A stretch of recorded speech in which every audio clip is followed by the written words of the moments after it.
So it's gonna be a little clearer. Give me 1 second. You're good, I think. We can hear you just fine. We can hear you just fine. Can you guys hear speak? us? Can you hear us now? I can. Okay, Can guys, hear you're me? live. Okay. Cool.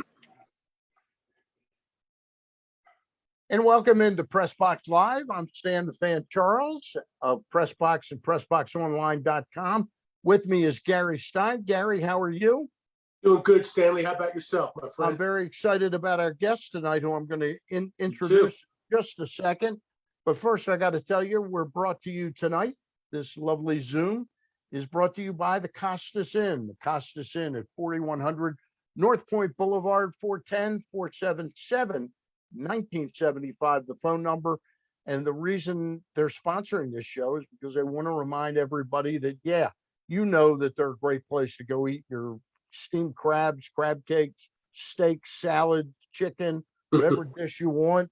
Great desserts, drink till your heart's content, and watch the ball games. But if you don't want to do that, they've also become one of the preeminent curbside pickup places in town. Go to their website, thecostasinn.com, and check out the menu, and you can order and pay for it online, and then you'll pick it up and you'll enjoy it. Trust me. With us today is somebody that I know sampled some crabs during his college days at Johns Hopkins University. He's one of the great players in Hopkins history. He is Kyle Harrison. Kyle, welcome in. Now affiliated with the Premier Lacrosse League as the PLL Director of Player Relations and Diversity Inclusion. That's a big title. I appreciate you guys having me, man. Appreciate you having me. Hey, you played for the league for the past few years, and I'm sure you played in the old league, the outdoor league. Tell us a little bit about where Paul Rabel's vision came into being and was the genesis of the PLL, and he's the founding father of it. Yeah. Yeah, I mean, we could spend this entire time talking about that. I think I'm so happy that the leagues ultimately merged, right? That there was an acquisition, and now the MLL is a part of the PLL, and from those players that are current, that's incredible, right? But I think that even more importantly, if you look at what happened last weekend in Long Island, the inaugural PLL Hall of Fame class, the first pro lacrosse Hall of Fame class, I think because there was that divide for a few years, you almost lost the history of pro outdoor lacrosse, right? The greats that really established pro outdoor lacrosse that gave us all the opportunity to do what we're currently doing. So I think, from professionalizing the game to trying to create a better player experience, I think when you talk about Paul, and there've been a handful of others, Rob, myself, you're talking about guys who've come out of college, signed endorsement deals that have put them in a position to be a full-time lacrosse player. The reality is that's just not the scenario for a lot of guys, most guys, really.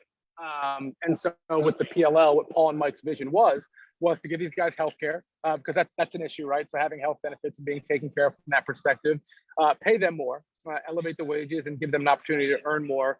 And then lastly, the on-field product is best in class, right? It is a shorter field. And so when you get these athletes honestly, at this point, any position with a shorter field, we took it in 10 yards, so 5 from each side. Shot clock is shorter, it's 52 seconds. So like if you get a save, a good ride, finally clear it, you might be at 25, 30 seconds. You got to get your middies in, and then something's got to happen. And so it's just a faster game. And then honestly, lastly, like when you really look at what the J. Bears, the Nicky Polancos, Brian Dockman, the Pat McCabe's, all the legends of our game outdoor professionally did.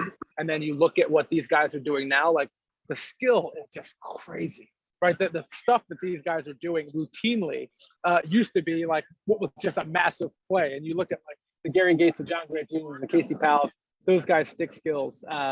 They just set the stage, man, for these young dudes to come along and just take chances. And it's a fun game to watch. I don't know how often you watch, but it is a fun game to watch right now.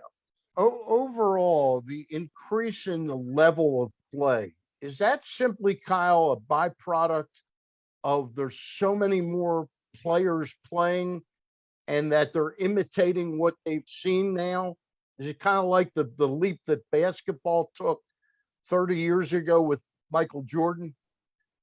Yeah, no, that's not wrong. So I think yes. Your thoughts around why the play is elevated and these players are playing better is certainly accurate. But I would add that there's an opportunity to earn now, right? Like these guys are making more. So there's you can sign an endorsement deal with whether that's a non-endemic outside of the sport or an endemic within the sport that has a ton of incentives. So goals scored, all-star game, Team USA, points leader, MVP, all pro. Like there's reasons to play and perform at a high level because earning is now attached to that. And then secondly, and equally as important, I think guys are putting more time in now, right? Like, I mean, we have I don't have an exact percentage, so I don't want to be misquoted, but like there's a majority of guys. When I first got in the league, I'd say it had to be 10% of guys, maybe less. And I'm talking back in 2005, were full-time lacrosse guys, meaning like working within the lacrosse world and training, playing, stick in hand, like that 10%. Now, I'd actually argue the majority of guys are full-time lacrosse guys, playing indoor, playing outdoor, playing for the national team, or at least training for the national team, and running their camp business, clinic business, whatever it is, events business, and then have sponsors. And so like the majority of guys are turned that way. And when that happens and you're sticks in your hand every day, you're just going to get better. That's how it goes. You're going to get better. You're going to get cleaner. You're going to get more confident. And it's getting closer to that college experience. And meaning that every day in college, every single day I was at Johns Hopkins University, my stick was in my hand every day. Like at some point that day, I was playing lacrosse, wall ball, practice, something happened. And so we're slowly transitioning that way for pro lacrosse, that everyone will be doing the same. That's very interesting. Gary, go ahead. Kyle, let me ask you, first of all, let me back up for a minute. You started playing lacrosse at what age? 3. I mean, when we say playing, like, I mean, we have earliest pictures are like me, stick, ball, dad, 3 years old. But was I playing? But I had a stick in my hand for sure. All right. So then let's just use 4 as a barometer for a minute. Yeah. 4 and you're 39 and you retired last year. So you've been playing basically for 35 years. How does it feel to be retired? How do you feel about that? Awesome question, Gary. So for me, honestly, and this is, I think maybe it'll change in a few months. If we have this call again in September, October, maybe my answers change. But for now, I'm really happy. And I think it's because I exhausted this thing, man. I'm 39.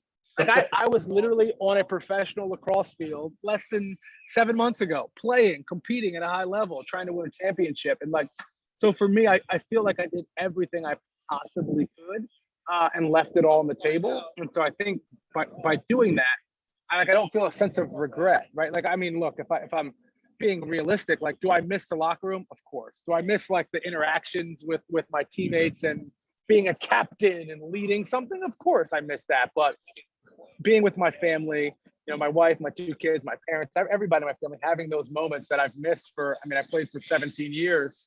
And then again, the fact that I ran until I couldn't run anymore.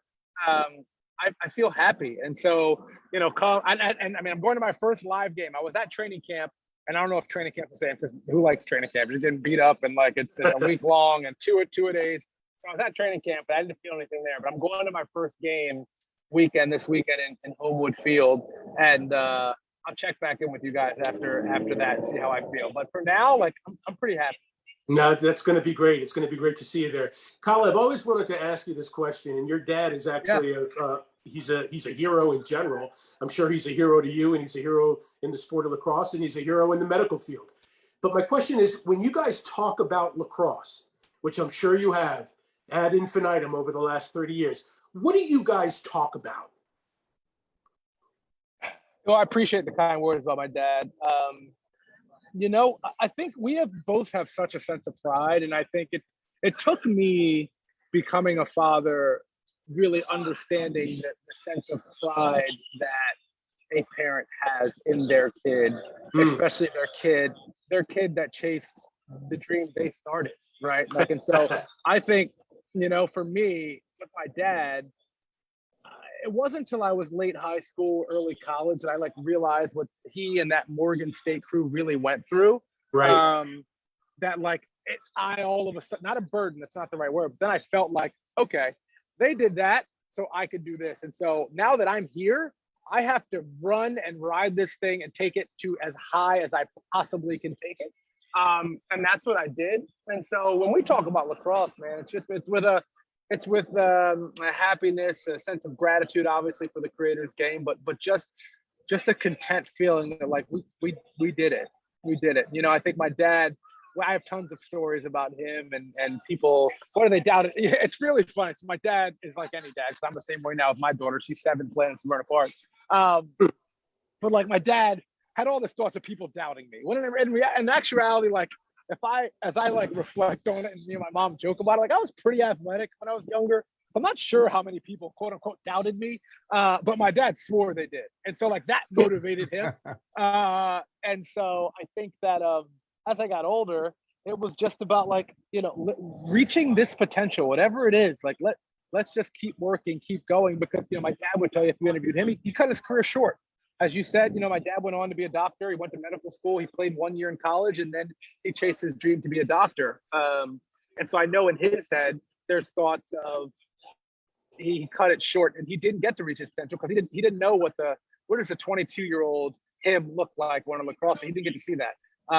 And so for me, we got to see what the prime 22 to 32 looked like, and then we got to see the back end as well. And so we're very grateful, man. This game's been good to our family. Let's dig in and talk a little bit about the actual product that people are going to see this weekend at Homewood Field. You've got 2 games Friday night, 6:30.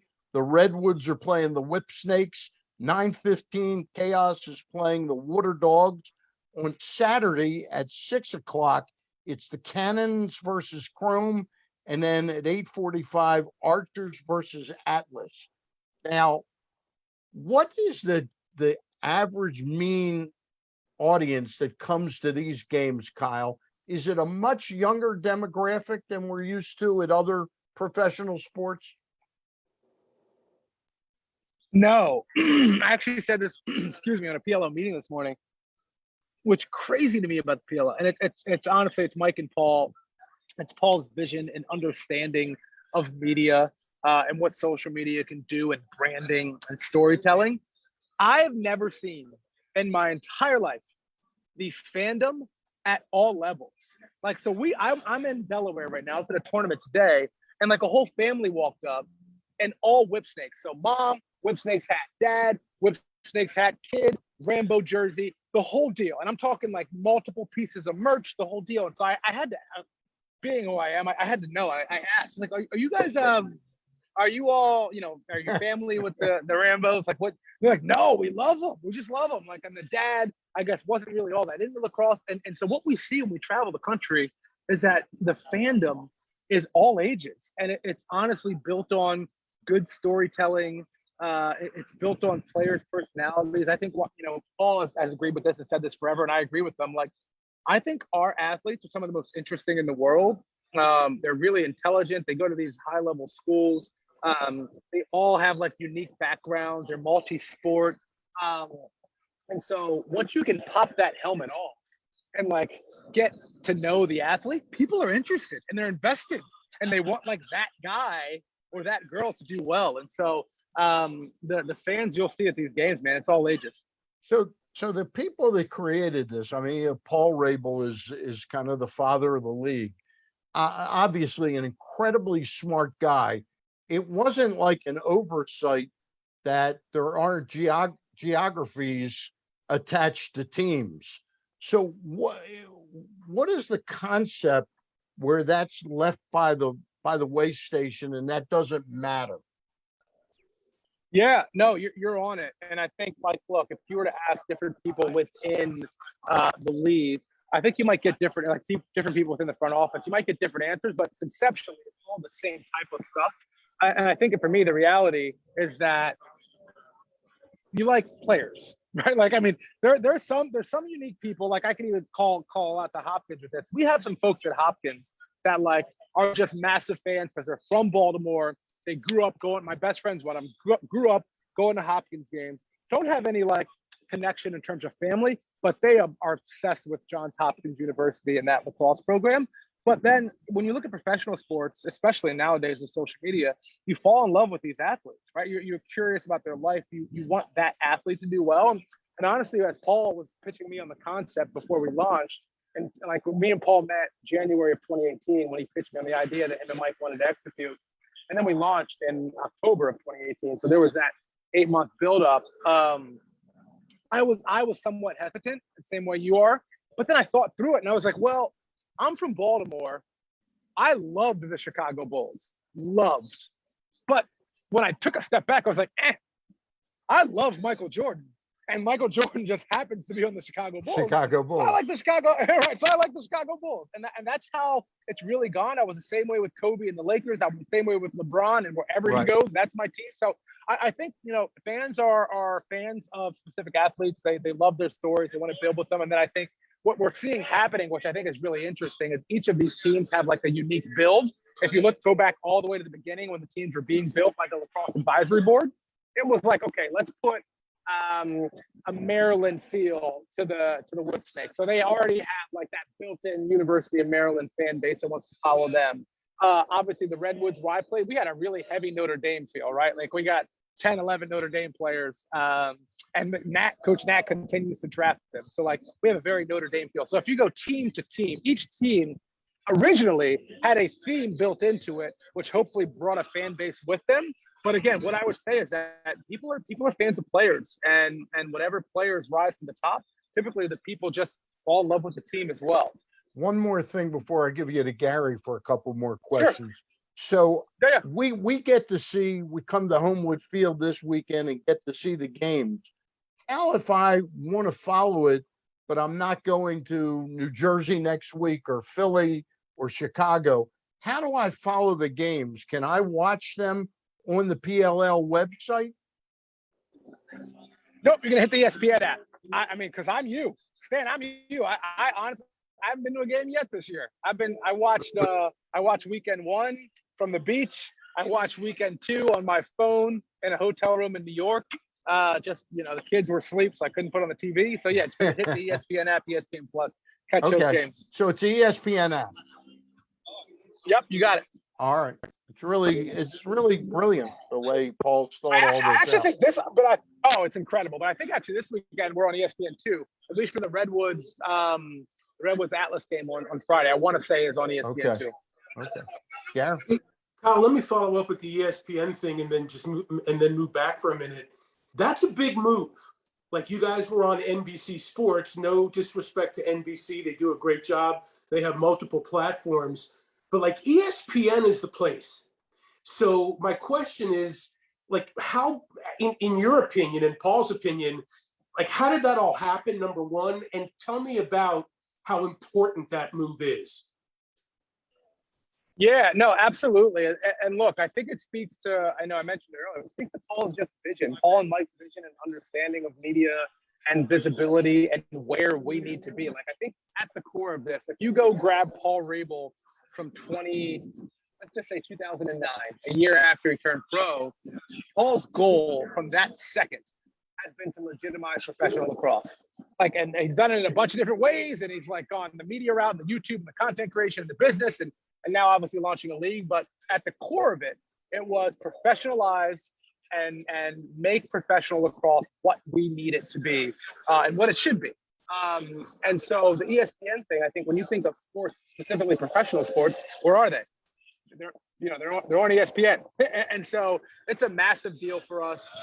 It looks great. I think just seeing our plays on ESPN top 10 is incredible. I think if you rewind to last week and Paul's Fate of the Sport premiere in New York, which was picked up by Disney and ESPN. It's just like it in terms of professionalizing lacrosse, every step that is made from back when he started to launching the PLL in 2018 to the ESPN deal is built toward professionalizing the sport.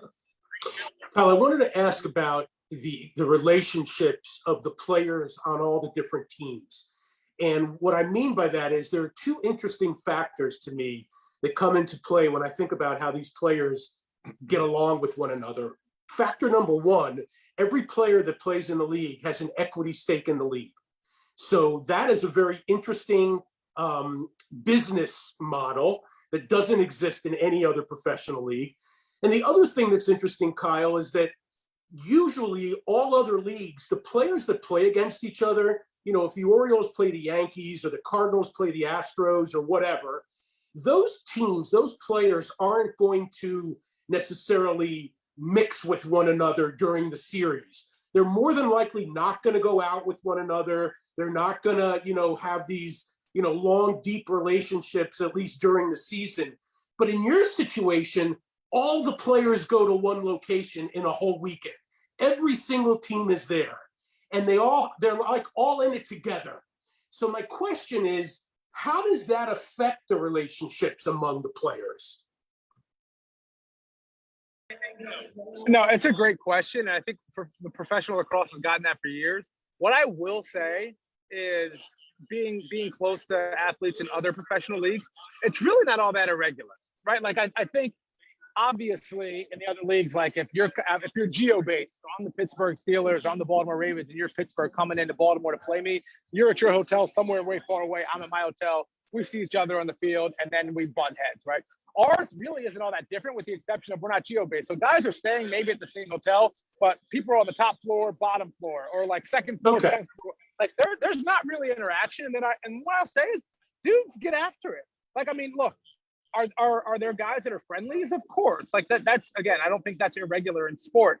But the dudes compete, and are there like strained relationships? And there are people that just flat out don't like each other. Yeah, like that's pro sports. I think that's probably sports in general, right? Like I can remember youth like not liking some dude on the other team. So I think you know the dynamic is very competitive, man. And I think you know the most competitive environment that I've been fortunate enough to be in pro lacrosse was without a doubt the bubble. When we had the COVID bubble in 2020, 2020, and it was because we were all in the same space, and we had to share a space just based on it being a bubble. But like, there's just so much tension in that thing because you know one loss, you're out of the tournament. Like that was incredible, and we all enjoyed it. So I guess I would say I get your point around. It's a little different. We're not geo-based. Guys are in more close proximity, but I wouldn't say that means that there's not strained relationships. There's not folks that don't like each other, just like any other professional sport. Gotcha. Kyle, this new golf thing that's brewing right now, the 54, the LIV. Do you see as you watch it unfold, and they're picking some players away from the PGA? Is it reminding you at all at the beginning of this league where there might have been some people that were incredibly loyal to the old outdoor league that said, that's not for me. I would never turn my back on this league. Do you see any similarities at all? Of course, the money is tremendously different for the player. Yeah, we're talking about different dollars, that's for sure. But no, look, I think I've only followed it briefly. Like I checked it out the past few weeks, and then a few lacrosse players have actually been posting about it. So that's actually how I saw it. I got to be honest, man. Now that I'm old and like have kids, I don't see as much as I need to. Like I'm like chasing them around, and then I'll hear about it 3 weeks after I'm supposed to. But if I'm rewinding to the beginning, I can't speak for Mike and Paul, obviously, but I do know at the beginning on their part, there was a discussion around acquisition of the MLL and figuring out how to just do it together from the jump. And again, I don't know the ins and outs of that. I can't speak to that. But so when it did go PLL, MLL, I think everybody, and I bet if you talk to Paul, he probably felt the same way. Like I will forever, for the rest of my life, be grateful for what the MLL did for me because I got drafted #1 and I got to play professional lacrosse. And by playing professional lacrosse, I got to have sponsors. I got to have STX. I got to have Nike. I got to have all these things that allowed me to be a full-time professional lacrosse player and chase my potential. And so I think every player felt some sort of way about, do I feel like I'm turning my back on the league, et cetera. But at the end of the day, I think ultimately, when it comes down to professionalizing the sport and trying to take the next step, a lot of guys look at Premier Lacrosse League as the better option. Yeah. And again, I think everyone tried to do it in a respectful way. I know I tried to with my organization. I deep in my gut was really struggling with talking to the Ohio Machine, because the Ohio Machine took a chance on me. I don't know if you know the story, but I was in the MLL. I moved to Los Angeles. I tore my hamstring for playing for Denver. And then we started the LXM Pro Tour. And so LXM, similar to PLL, we originally, that idea was, this is an opportunity for guys to play outdoor lacrosse in the off season. And so we tried to allow guys to play in the MLL, but play LXM in the off season. The MLL leadership at the time said, nope, can't do it. And so we said, all right, well, if they can't do it, then like we might as well just, they play it all the time. And so I played LXM for 4 years. And then when we had MLL made a deal with Adrenaline, so LXM and MLL came back together, I was in that dispersal draft, or that entry draft, and Ohio Machine drafted me #1. And so I loved my 4 years. Like when I think about my professional career, it's some of my fondest memories is with that group for 4 years, because they were a new team and we built. We went to the playoffs for the first time my first year. We went to the playoffs again my second year. Went to the championship my third year and lost, and then we won it the fourth year, and it was just incredible. And so when I left after that year to go to the PLL, I felt something in my gut around it and felt like I was being disloyal. But again, ultimately, when you think through professionalizing lacrosse and taking steps to do that, this one made more sense. You've done a terrific job at explaining this. I want to turn to something else right now, and we'll get back to the PLL. How close do you watch the college game now, Kyle? Very closely. I mean, these guys, honestly, these girls and guys are so talented. I watch them both now, and it's because, honestly, if I think about like my last decade, Saturdays and Sundays, they've been spent on a lacrosse field. They've been spent training. More recently, they've been spent with my family. But I never had the opportunity to watch. But I mean, now there's so much coverage and social media, and the girls and guys are also talented. So I pay attention. The reason I was asking is you've been around the game for a long time. Is what John Tillman has accomplished at Maryland, does it sort of blow you away at how good that guy is? I know there are lots of other good coaches. You played for one of the best in Dave Petramala, but Tillman has really just, he's really aced it, hasn't he? He's done an incredible job. And I think, what impressed me the most about Coach Tillman is his ability to get these guys of all ages, right? Because you'll get an Anthony DeMeo who's 25, or you'll have a freshman who's 18, 17 years old.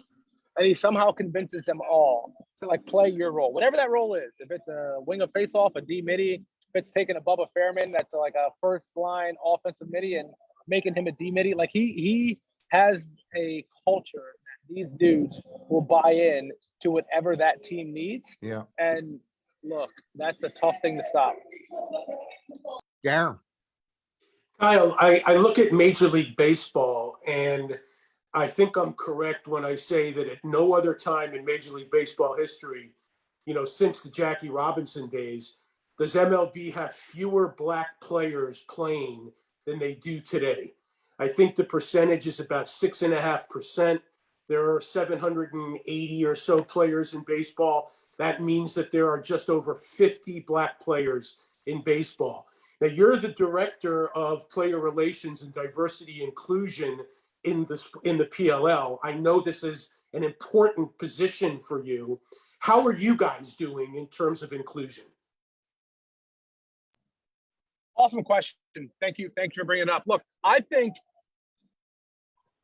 inclusion, specifically in the black and brown community within this sport, is one of those things that, like, it all depends on your perception and how you choose to view it. You could look at lacrosse and still say it's largely white, affluent, and in certain areas. You could definitely say that, and it wouldn't be wrong, right? That's not wrong.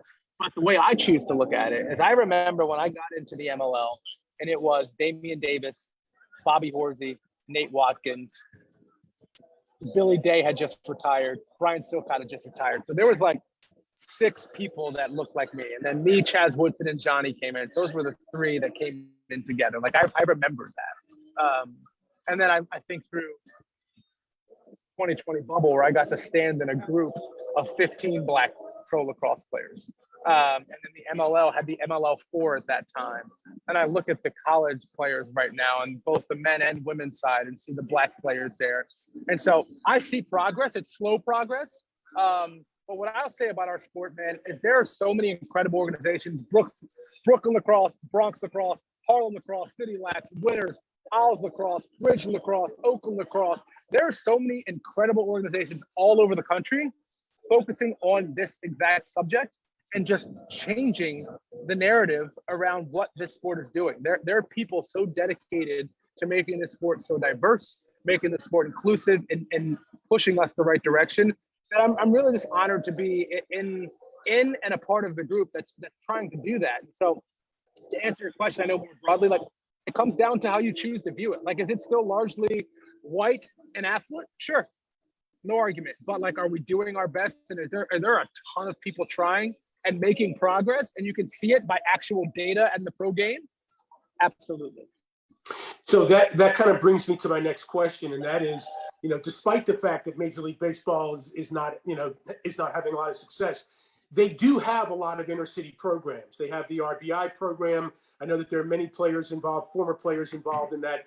What types of programs do you guys have, or are you contemplating to, as you say, bring up that next generation to show them the sport? And expose the product, yeah. Yeah, and make it an opportunity for them.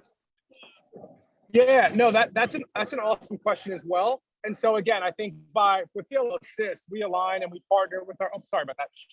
We partner with our assist partners, and some of them I just listed off: Bronx, Brooklyn, Harlem, Oakland, right, Bridge, right.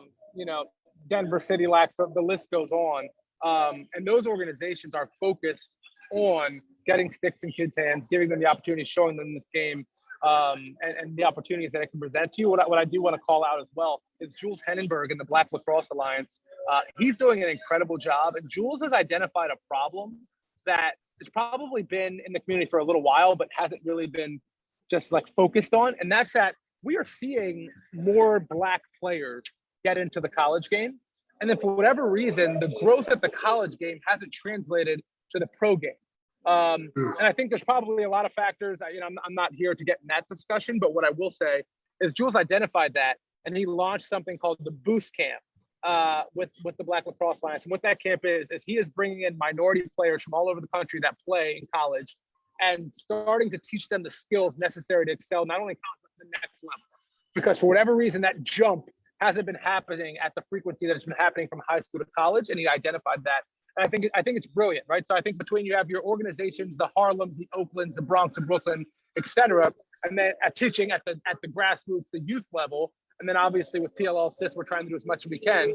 And then you have Jules Hennenberg and the Black Lacrosse Alliance focusing on those kids that, okay, they've made it from the entry level to now they're at college playing.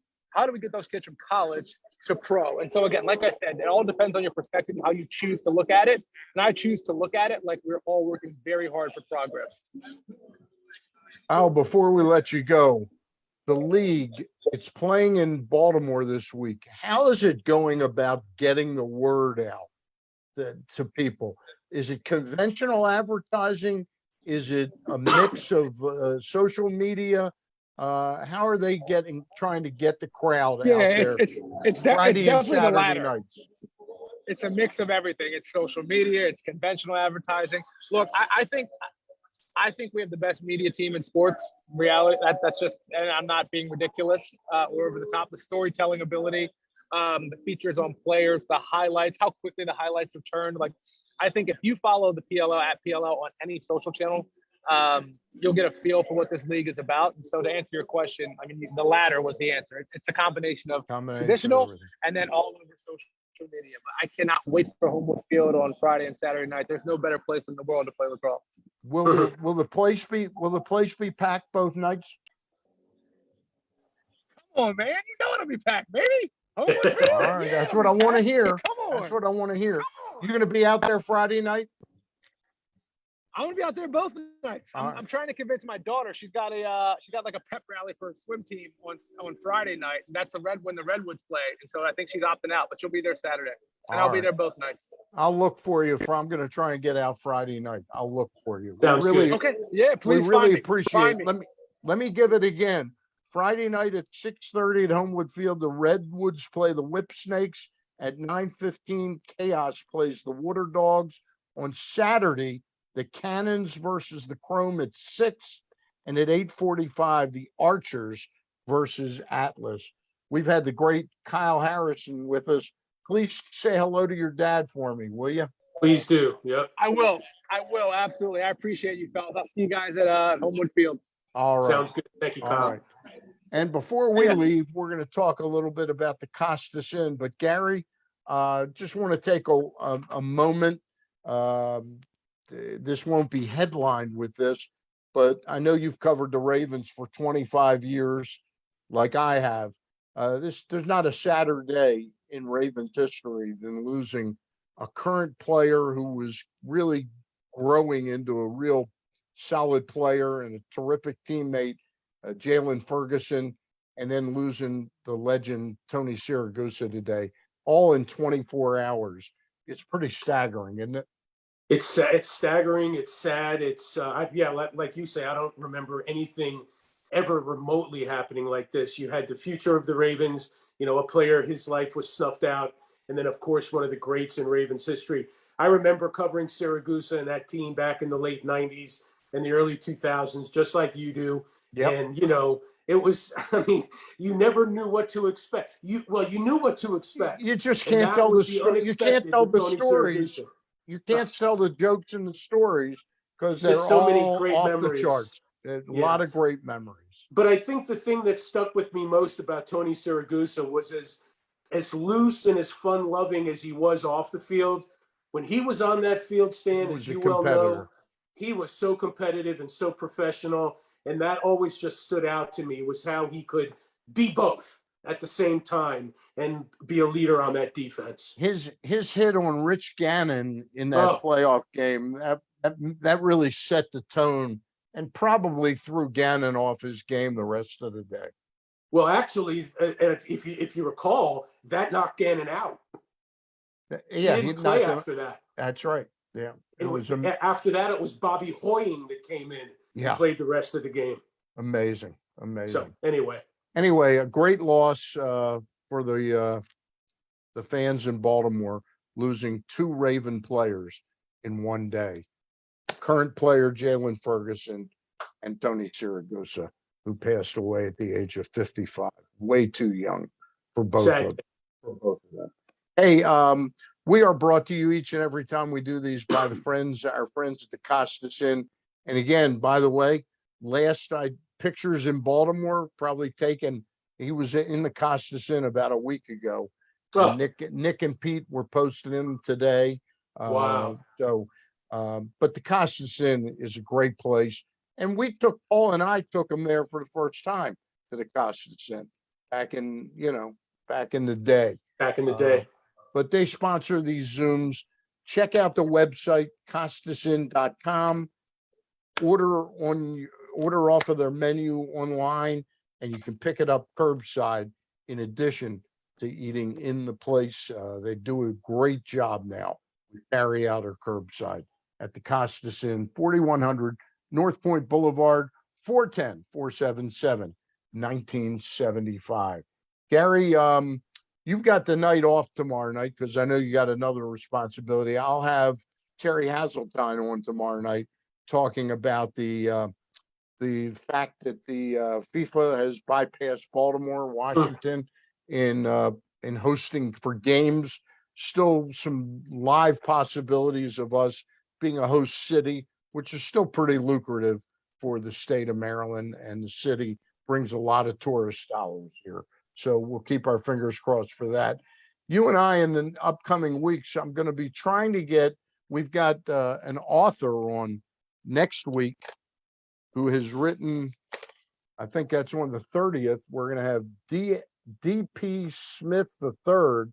He's written a new book called The Golden Armed Gentleman, about Johnny Unitas. We'll find out why his take on Unitas is so unique. I'm going to try and get Frank Remish on to talk about World Farms Arena. the whole thing that's going to keep the arena closed and being renovated for the next 10 months. In fact, I think the last event there was the CIAA tournament, Correct. the basketball tournament, and that will be the first event in the newly refurbished building. But we'll find out what that's going to do. And you and I are going to have a very interesting show in mid-July. We're going to have Kevin Rocklitz on from the Baltimore Ravens, talking about why they, for the first time in their history, they're going to a Spanish-speaking broadcast of Baltimore Ravens football. Be an interesting conversation. Why I think we should do it in Spanish. Stan, how's your Spanish? I'll tell you what I'm really good at, because I learned it in first grade. Uno, dos, tres, cuatro, cinco, seis, siete, nueve dias. That's I it? I can count from 1 to 10. And I can also tell you that the sun is shining, the moon genichtet. Oh, that's German. That's German. Well, I'm Anyway. not going to tell you what I know. I'm going to surprise you in mid-July. But we're interested in talking to Kevin about this because it's obvious the Ravens they didn't just wake up one day and say, hey, let's start broadcasting in Spanish. There's a reason and a thought process behind it. So, well, the Ravens are data driven from top to bottom, so they must have some data on it. Yep. All right. Again, many thanks to the Costasin. Our thanks to the great Kyle Harrison. He's a good spokesperson for that league. He really is. Very well thought out, and he bought into Paul Rayburn. We'll work on trying to get Paul. We'll probably have a better shot at getting Paul during the off season of the league. But Paul, who played his lacrosse at Hopkins as well. So. Yeah, I think Kyle was a senior when Paul was a freshman. Yep. That was the 2005 championship season where they went unbeaten. Unbelievable. All right, Gary. All right, for Gary Stein, I'm Stan the Fan. Charles, I'll see you tomorrow night, 7:00, when I'll be talking with Terry Hazeltine, the executive director of Maryland Sports. Good night, everybody.